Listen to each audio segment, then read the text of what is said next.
Marxist communist கட்சியோட 24ஆம் மகாநாடுல வந்த எல்லாருக்கும் வணக்கம், வாழ்த்துக்கள். The Party Congress is the most important and supreme forum for the Communist Party.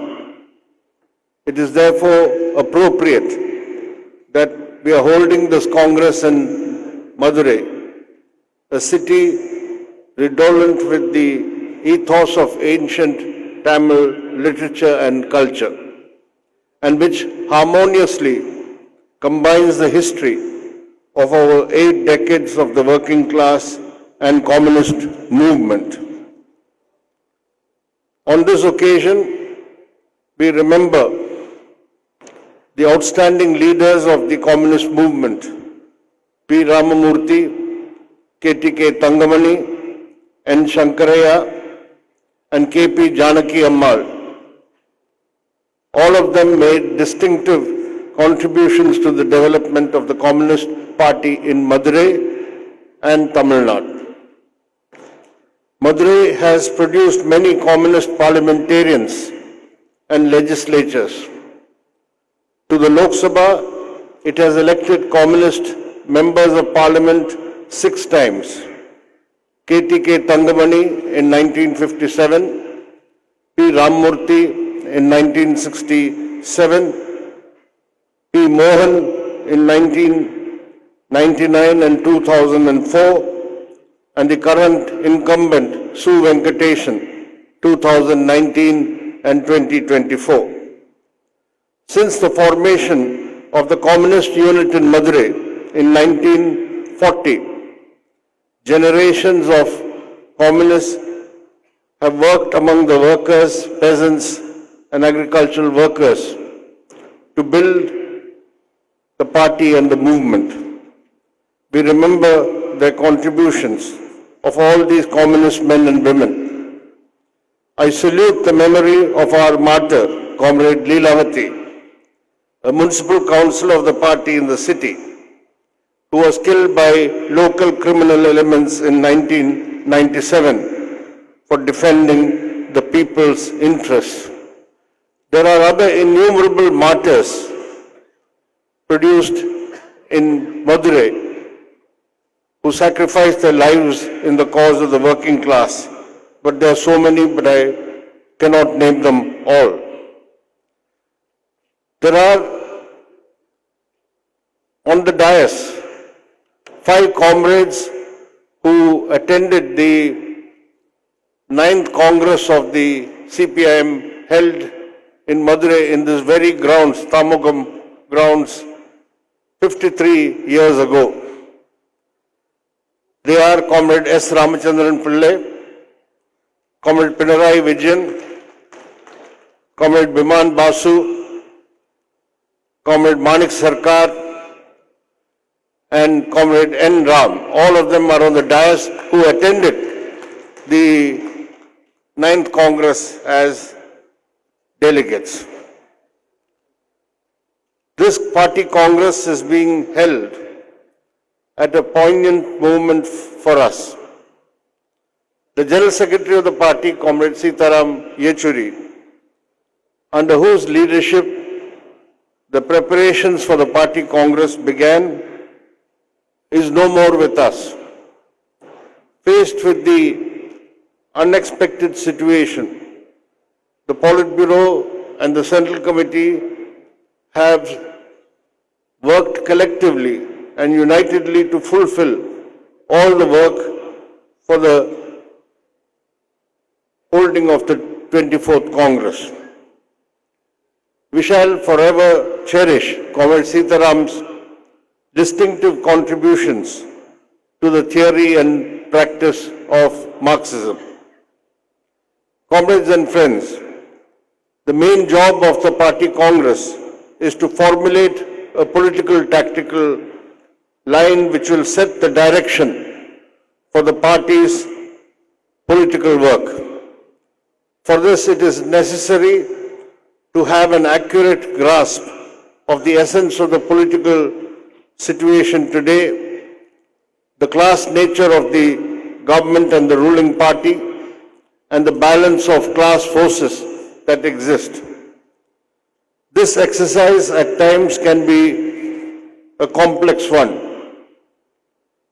However, at the present moment, it is relatively simple.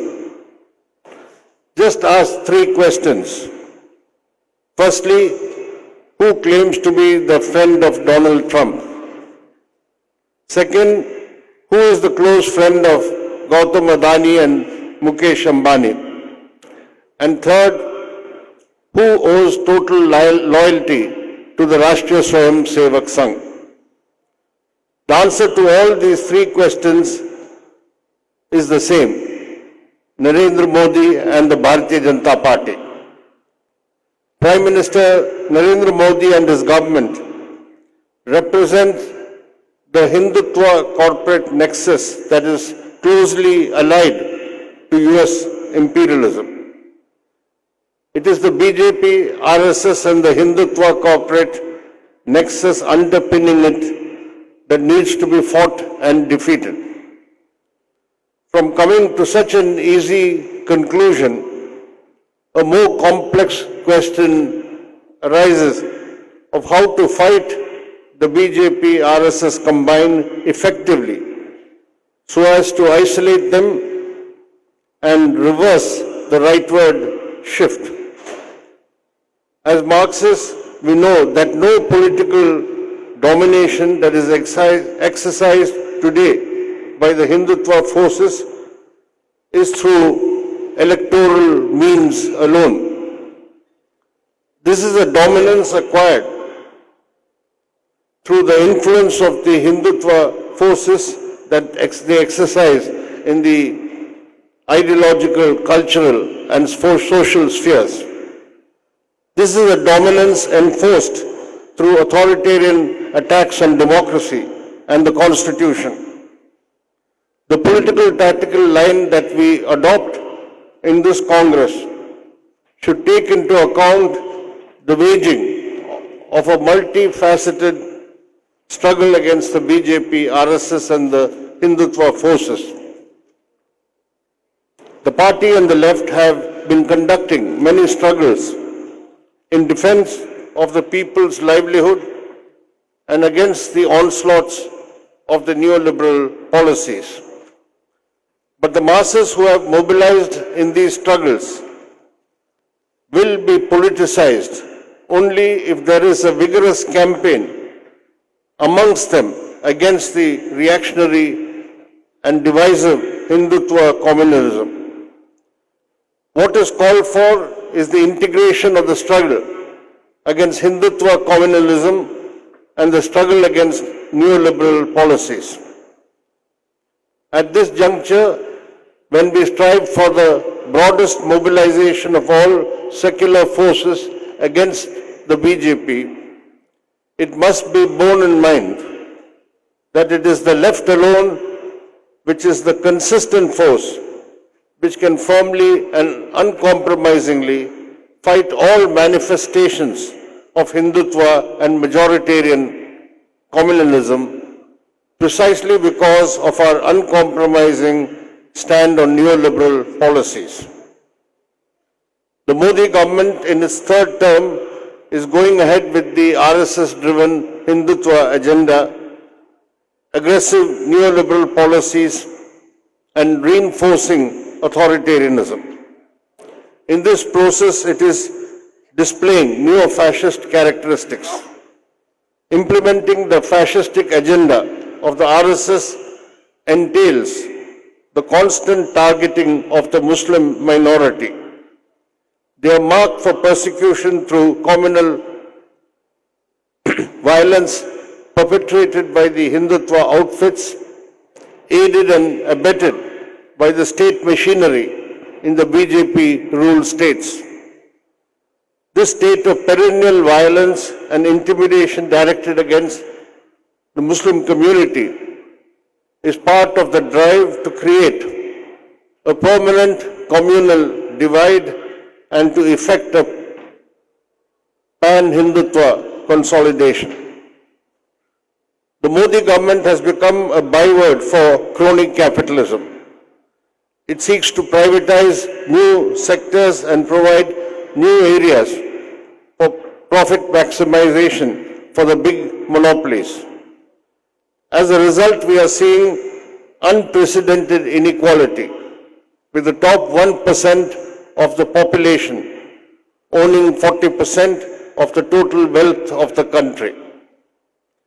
There are high levels of unemployment, particularly among youth, increased exploitation of labor through contractualization and informalization, and the fall in the share of wages in the net value added in the industrial sector. The condition of farmers and agricultural workers have also worsened due to the worsening agrarian crisis. The coming period will see an intensification of the class and mass struggles of the working people, and we must be prepared to give a political direction to these struggles. The government is going ahead with the implementation of the 4 labor codes which curtail the rights of workers. These anti-working class laws have to be fought. The central trade unions have given a call for a one-day strike on May 20th, demanding the withdrawal of these 4 labor codes. The left parties and all other class and mass organizations will work to make this strike a resounding success. The fact that the BJP lost its majority in the Lok Sabha and that the NDA does not command a 2/3 majority in either House of Parliament has not stopped the Modi government's authoritarian efforts to reshape the Indian state and the Constitution. The Constitutional Amendment Bill to bring about simultaneous elections to the Lok Sabha and the legislative assemblies is a direct assault on federalism and states' rights. The steps to curtail Parliament, weaken the higher judiciary, and erode the independent status of the Election Commission are still ongoing. Draconian laws like the UAPA and the PMLA are being used against opposition leaders. For the first time in independent India, 2 elected chief ministers were put in jail on so-called corruption charges. The authoritarian centralization drive, trampling upon the federal principle and are trampling upon the federal principle and the rights of the states. There is blatant discrimination in the allocation of funds to the non-BJP state governments. The BJP RSS combine manipulates sub-caste identities to maintain the caste system as the basic framework of social relations in India. The Manuvadi values are being insidiously infiltrated into the social and cultural spheres. The fight against the Manuvadi patriarchal system, which attacks the rights of women, Dalits and Adivasis, are an integral part of the struggle against the Hindutva forces. The party Congress will be addressing the prime issue of how to increase the independent strength of the CPIM. Taken the country as a whole, there has to be a planned effort to launch local struggles on class and mass issues, build the party at the grassroots, and streamline the functioning of the party organization. The LDF government in Kerala has been in the forefront in opposing the anti-people policies of the central government. Because the LDF government has sought to implement alternative policies, it is facing hostility and discrimination by the union government. The ongoing struggle in defense of federalism and states' rights by the LDF and the people of Kerala is an important part of the All India fight in defense of federalism and against authoritarianism.